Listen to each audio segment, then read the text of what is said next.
Hey everybody, Mike Sullivan back here again. We're going to pick up in James 1, where we left off last week. We're going to be in verse 26.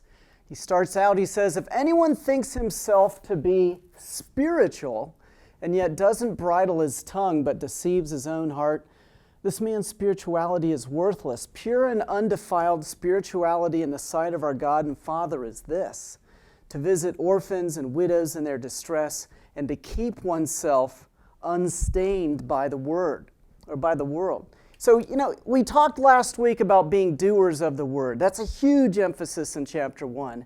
And now in these verses, we get some very practical things that we're able to do. And what's cool about this is it kind of functions like a table of contents for the rest of the book. He talks about bridling our tongue. He talks about caring for the poor, for orphans and widows. He talks about keeping yourself unstained by the world.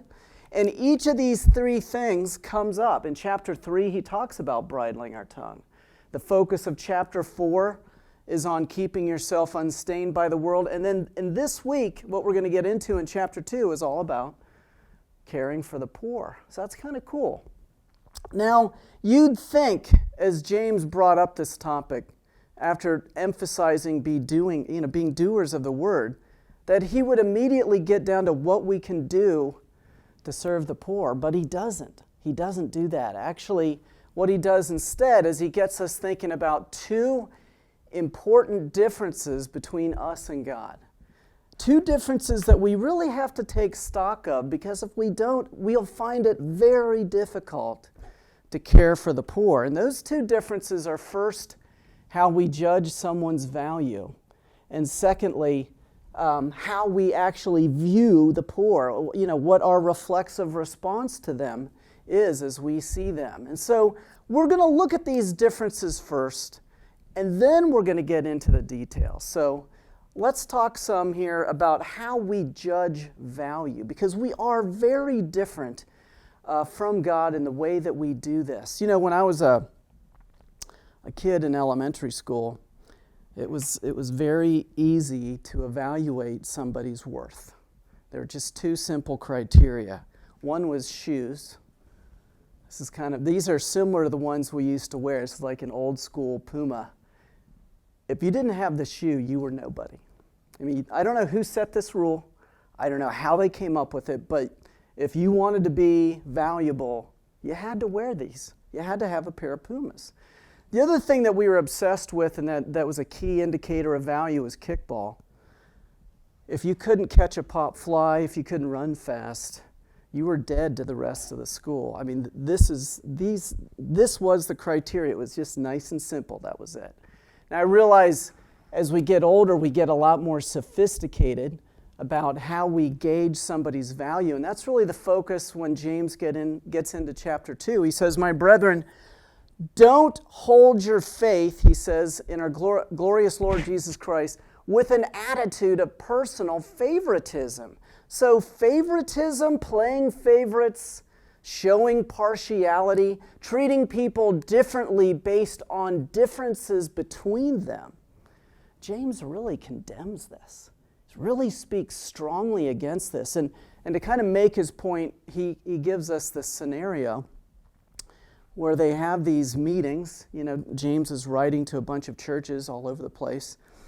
And he's like, what if a man comes into your assembly with a gold ring and dressed in fine clothes, and there also comes in a poor man in dirty clothes, and you pay special attention to the one who's wearing the fine clothes, and say, you sit there in a good place, and you say to the poor man, you stand over there or sit down by my footstool. Have you not," listen to what he says, "have you not made distinctions among yourselves and become judges with evil motives?" He really objects to this, and apparently this kind of thing was happening in these different Christian communities. He really objects to them giving special attention to the rich. Because when they do that, they're basically saying that the rich person that they're coddling is actually more valuable than the poor person that they're shuffling off somewhere else. It really implies their actions are implying they're making a value judgment here, that the rich are more valuable than the poor. These assemblies, just to help you appreciate this, these gatherings of believers. Some of them were in Jerusalem, and then the ones that were outside Jerusalem were also filled with mainly Jews. And the Jews in these assemblies were under a lot of persecution. Inside Jerusalem and in many parts of Judea, we know from Hebrews 10 that they had their property seized, that they lost everything for following Christ. And people who left Judea and went off to other regions, oftentimes they were just total refugees. Okay, and so imagine a scenario where you've got a predominantly poor congregation and somebody rolls in fine clothes. Somebody wealthy. Very rare. This didn't happen that often. That would cause a stir. They'd be like, wow, is that like a governor's son? Or who is that guy? And then there would be a flurry of people falling over themselves. They'd tell this wealthy person who's dressed well, they'd say, hey, we've got the best seat in the house right here. Why don't you just sit? This is the one cushion chair that we have. That's for you. And then they would look at, after this person was comfortable and they were taken care of, then they would turn to the poor person, that's obviously poor because they're in dirty clothes, and they'd be like, there's a spot over there by the wall. You can sit on the floor. That's pretty rough. I mean, that's clearly treating different people different ways based on differences between them. It's a value judgment, like I said. And James is really, really hotly opposed to this and everything that it stands for. This is not just some isolated problem. I mean, this has appeared over and over again in the history of the church. Maybe you recognize this. This is where the Cowboys play. This is a VIP skybox. God knows how much it costs to sit here. Very important people have this kind of privileged spot in this stadium. And you'd think, oh, okay, yeah, that's the way the world works. Well, actually, no, the church at different eras has operated this way too. This is a colonial era church in Boston, and you can see that they had this set up so that wealthy families had their own little boxes with their nameplate on it, like a little cubicle. That was your spot. And then the less fortunate people, there was a bench in the back, or they could get some seats, the nosebleed seats here. But the wealthy and the privileged got to sit in these little boxes. Maybe you've been in an old church where you look down and you see, oh, there's somebody's buried right here. And what it is, it's a noteworthy member of their congregation who somehow managed to get their tombstone put right in the floor of the church. Now what is that? Well, that's what these are. These are statements that these are more important people. It's like somebody getting their jersey hung from the rafters in the arena. They're MVPs. They're more valuable than the other people in this congregation. And you know what? It should not be that way. Not in God's church. No way. It just makes you wonder, is it possible that this kind of thing would ever happen in our church? I mean, I've never walked into some, wing of our building that's named after somebody. I've never seen a pavement stone. Would this ever happen here? Well, I can only speak from my own experience, but I mean, just not that long ago, I was in one of our larger meetings, and a guy came up to me.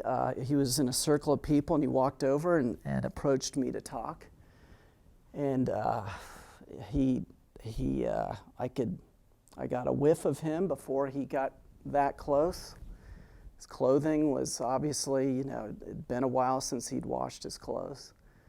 And I was polite, and we talked for a little bit, and then I found something else to do. And I was reflecting on that as I worked on this teaching, and reflecting on how different that interaction was with the way I interact with folks that are more attractive, that are better spoken, that are better dressed. There's an animated way that we engage. There's an eagerness to listen and to learn about someone. If you're honest with yourself, and I don't think I'm the only person here. I think if we're honest with ourselves, we realize this tendency to treat people differently based on externals, it runs very, very deep. It affects our actions in more ways than we realize. And that's what James is really, that's the nerve ending that he's putting his finger on here, that we do not make value judgments the way God does. And so to illustrate this idea that we're different from God, how God basically, the way he operates, he says all humans have great value, tremendous value. If there's any question about how valuable a human being is, all you have to do is think about what Jesus did for us on the cross.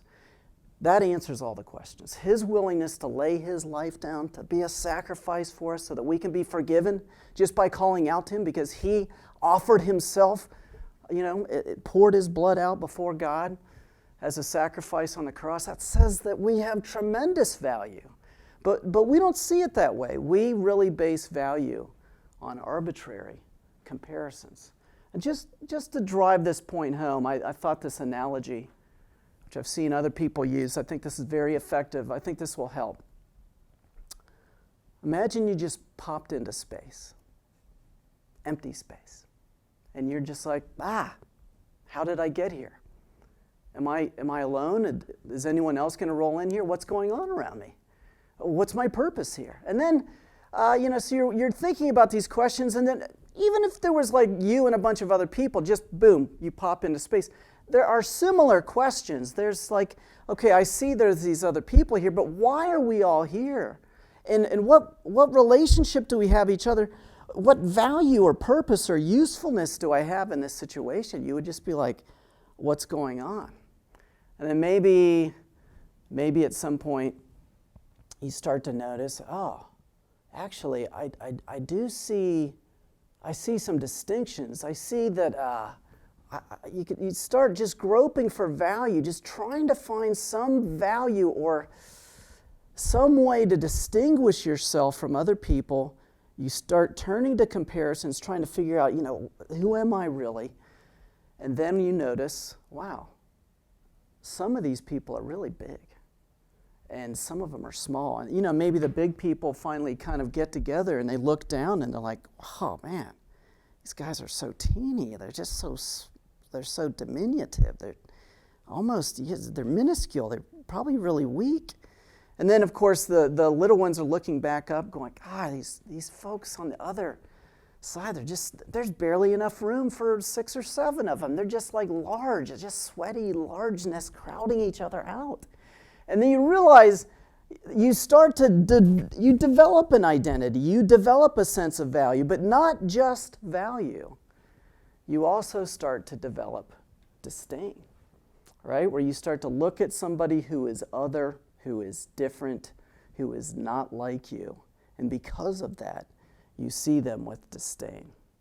You think about just how much pain and misery has happened over the course of human history when we've made distinctions and value judgments based on race or how old or young someone is or what social class they're from or just simply whether they're male or female. This has been brutal over history. I mean, we've had not just people out in the culture, but Christian slave owners viewing their slaves as less than human because they're of a different race. You've had whole social classes, whole ethnic groups that would not have any contact with people of a different social class. Stratified societies where there's no contact, just disdain, just a sense of distance. Women being held down and kept from things that they could do better than many men. Whole generations, you got the old guys saying, I can't believe how young and entitled and self-serving this whole class of youth are, and the youth are like, you guys are so slow. You can't hear anything. You have no clue what's going on. There's just that sense of disdain, not just value, but disdain that develops. And James, he looks at this, God looks at this. And it's not just different than God, it's evil. This is what James calls making yourself a judge with evil motives. Really, it's evil because when we start to do this, we dehumanize each other. we start to feel justified mistreating each other because that other person is less than me or different than me. And this is really what's driving what we're seeing here in this room, this preferential treatment. It's this. So what about this? Can we admit, okay, God, you want to give me a basis of value because I've been made in your image, because you died for me.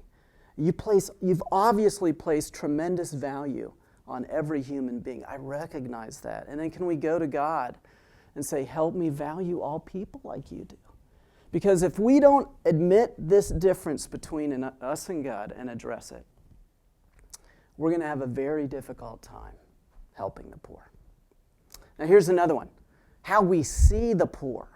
Just the way we see them, very different between us and God. James says, listen, my beloved brethren, didn't God choose the poor of this world to be rich in faith and heirs of the kingdom which he promised to those who loved him? But you have dishonored, he says, you've dishonored the poor man.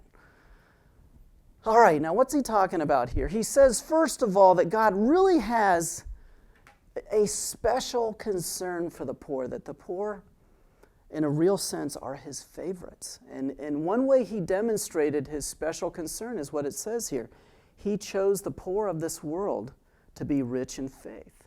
And this is in contrast to what we're seeing in these churches with James, what we often see in our own hearts. God has special concern for the poor, but we often don't. Our actions betray the fact that we don't. Instead, we dishonor instead of honor them. And now I want to be really clear, especially when he says this right here. God chose the poor of this world to be rich in faith.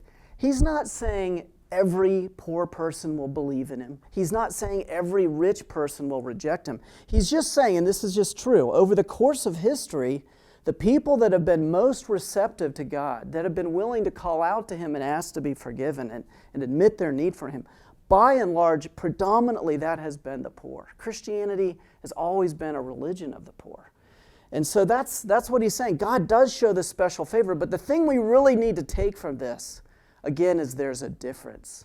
He shows special regard, and we do not. And so what about this difference? You know, it's interesting.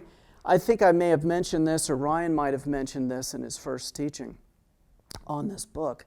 But James is very much like Proverbs, the Old Testament wisdom book of Proverbs. James is drawing on Proverbs as he goes through and contrasts God's view of the poor with ours. This is kind of this is the bedrock below this passage. So let's look just at a couple of these passages here.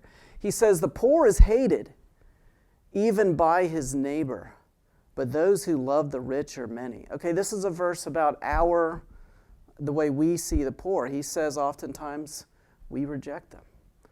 And this is really true. You think about whole countries that have been set aside and kind of swept into the dustpan. They're just out of sight. We try not to think about the terrible things happening there. Think about relationships that we're tempted to break because somebody's just too needy and it's just too difficult to be around them. This is really true. Rejection. Actually, this has been studied. This is Susan Fiske. She's a Princeton scholar, researcher. She spent a couple decades researching attitudes toward the poor in America. And she's concluded, and I think she's right, stereotypes of poor people in the United States are among the most negative prejudices that we have. Maybe even deeper than race, the disdain we feel toward people of a different social class, especially, some of the lower social classes, is very deep and very negative. And so, this is a thing. We really do dress people down and evaluate them based on their social class. He says, all the brothers of a poor man hate him. How much more do his friends abandon him? He pursues them with words, but they're gone. So this guy, he's in a tough spot and he goes to look for help and it's like crickets. Everyone's disappeared. No one's around anymore. They avoid him. I don't know if you've ever gone to like Lowe's or Home Depot and you're trying to find like this specific bolt or something like that. So you're trying to find an associate and you're trying to get some help. Have you ever had the sense as you're going down the aisles that they're trying to avoid you? I think they do. I hope you don't work at at one of those places. I'm just saying, there's times I'm like, I think they're running away from me. And that is what he's saying is the way we treat the poor. We treat them the same way. You know, again, I wish I was an exception to this, but I got a phone call just last week from a guy who's poor and who's made a lot of bad choices, and he's been in and out of my life for about 10 years. And he's in a tough spot, and I knew he was in a tough spot. And when he called me, my response was, oh, thank God.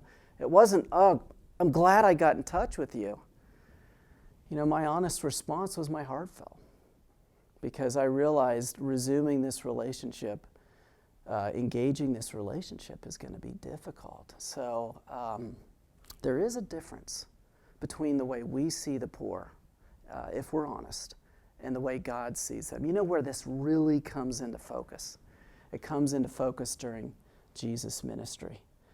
Nothing is more striking than the contrast in his ministry between his attitude toward the poor and the disciples' attitude toward the poor. Think about John 4. He goes out on a hot summer day. He goes over to this well in the heat of the day. There's an outcast woman there, a Samaritan woman, you know, somebody that's very distant from anyone that a Jew would ever hang out with. But Jesus goes over and spends a good chunk of time telling her about eternal life. And what did his disciples do when they show up? They're like, Jesus, what are you doing here? Why are you talking to her? There's another episode in Mark 1 where Jesus is walking around and this leper is approaching him. And unlike everybody else in the city that would cross the street to avoid this guy, Jesus sees him, goes right toward him, seizes him, and it says, moved with compassion, he healed him. Another episode that really shows this contrast is in John 6. Jesus is proclaiming the gospel, the message of salvation to huge crowds of poor, hungry people, and it's late in the day, and they have nowhere to eat. And what did the disciples say? They're like, Jesus, send these guys home. There's too many people here, just make them go home. And Jesus says, no, they're staying and we're going to feed them. And so that juxtaposition, I think we're supposed to see ourselves in that. Do you see yourself in that? Can you admit to God, the way you see the poor is different than me? I'm not like you. I think this is, again, before we even do anything, just being able to admit this is the case with our own dark hearts. And then to turn to God and say, please, Lord, I need your heart of concern. This is the only way I can move forward here. And so, armed with these two things, a difference in the way we ascribe value. God says everyone's valuable because he died for them, not based on our comparisons. Armed with the way God sees the poor, he has a special concern for them. Now we can think about some next steps that we can take as we kind of move into the world and try to address some of the folks that are in need. He says in James 2, verse 6, in the second half, he says, is it not the rich who oppress you and personally drag you into court? Don't they blaspheme the fair name by which you've been called? He's like, wait a minute. Aren't the rich, and you'll find out this is true in chapter 5, they're actually mistreating the poor. And they're in a terrible spiritual state. And so James he's like, it's just ironic that you guys are falling all over yourselves to pander to these people. Your pandering is not helping them spiritually. You know, your preferential treatment your mistreatment of the poor isn't helping. You need a completely different way to go forward. And so he lays out his positive step. It's very simple. He says, what about this scenario? He says, if, however, you are fulfilling the royal law according to the scripture, and the royal law says you shall love your neighbor as yourself, then, James says, you are doing well. That's what's needed. What's needed is genuine love. You know, Jesus, the king, he's the one, that's why they're using the language royal law. The one chief proponent of this law was Jesus Christ. This is one of the last things he said to his disciples on the night before he was arrested. He brought up the royal law. He said, a new commandment I give to you, that you love one another even as I have loved you, that you love one another. And so this was Jesus' vision for a community that he was going to leave behind. The kind of communities that James is writing to, the kind of community that you're in with other Christians. He wanted to see communities that were not into comparisons, not where people were treated differently, not where the poor were disdained, but communities where there was self-sacrificial love extended to everybody. You know, when I first came to this church, I went on a winter retreat, and I was with a bunch of leaders. A couple leaders drove me there. I was 17. I was still in high school. And it was me and this guy with cerebral palsy in the back seat on the way to this Christian retreat. And I remember I'd never been around somebody with cerebral palsy, and this guy was hurting. I mean, he was really limited in what he could do. Needed help eating.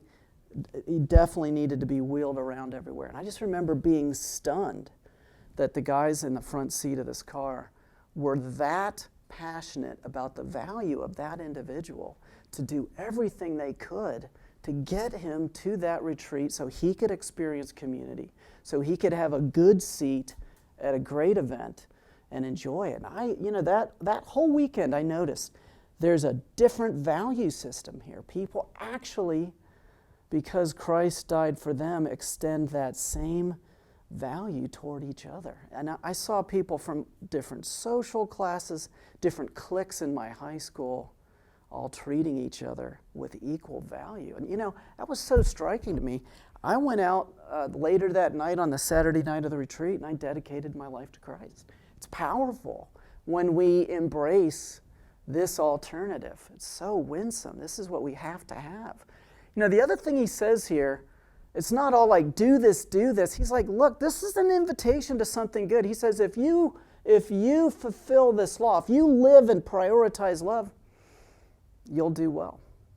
And that is really true. I spent about 8 years working with low-income kids from really rough backgrounds, and it was not an easy 8 years. We definitely saw people make terrible decisions and destroy their lives. There were heartbreaking setbacks. I remember one time somebody was kind of loosely connected to our ministry, and they said, it looks like what you're doing is pouring water into a broken glass. It's just nothing's going to amount to this. I just was so stung by that, and just really starting to wonder, is this even a good use of my time? But I'll tell you, as difficult and as much soul-searching as I did during those times, I also look back at that stretch of service as one of the most rewarding periods of my life. I remember one time we were in the library over at 4th Street. We'd gathered kids from all over the city, and many of them over the last 2 or 3 months had become Christians. We'd seen a lot of people put their faith in Christ. And we decided, let's do a communion. These guys have never done this before. And so we did. And so we for some reason, somebody thought it would be good to hold hands. We're standing in a circle praying after we took communion. I'm hearing these kids thanking God for Christ's death on the cross for them. And I remember a palpable sense that God was pleased, that there was just this sense of real profound joy in doing what we're really built to do. And, it's not always that way, but you are doing well.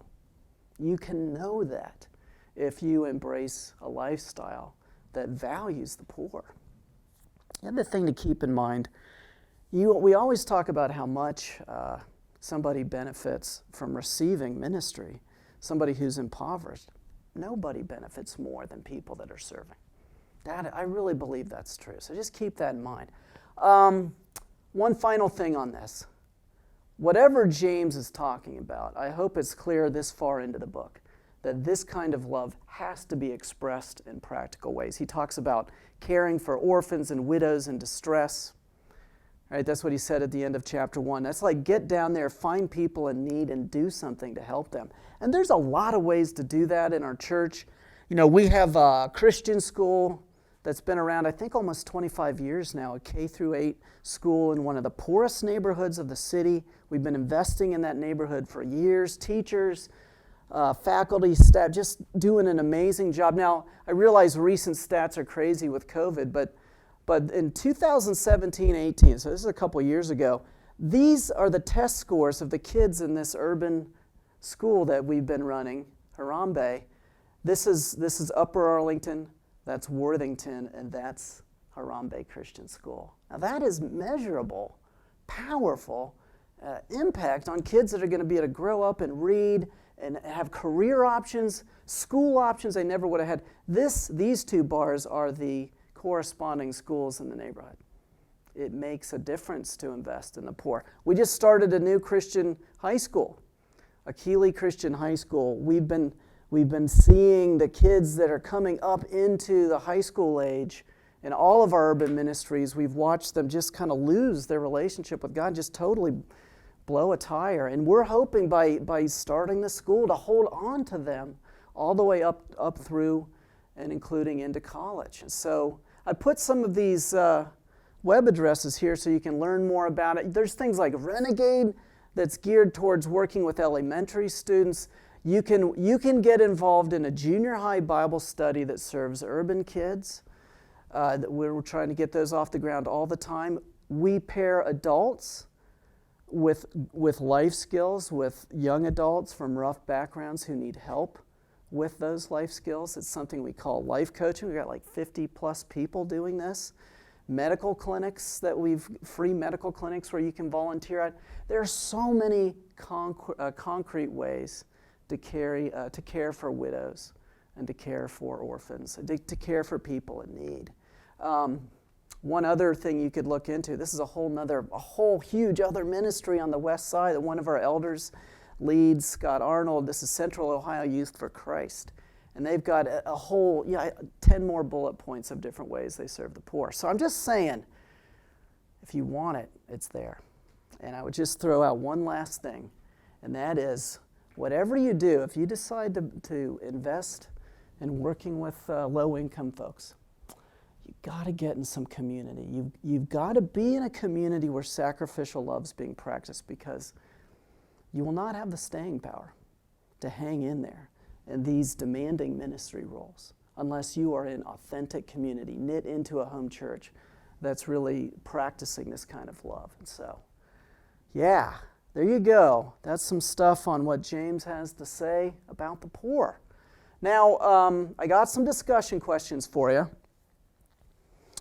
So check those out, and don't forget, below this, there's a link about a free book if you're just checking our church out. And I also wanted to say next week, we're going to get into a passage that is really, really difficult passage. It's something that's thrown a lot of people for a loop over the years. So I hope you get a chance to check that out. We're going to get into the second half of James 2. All right, thanks for watching.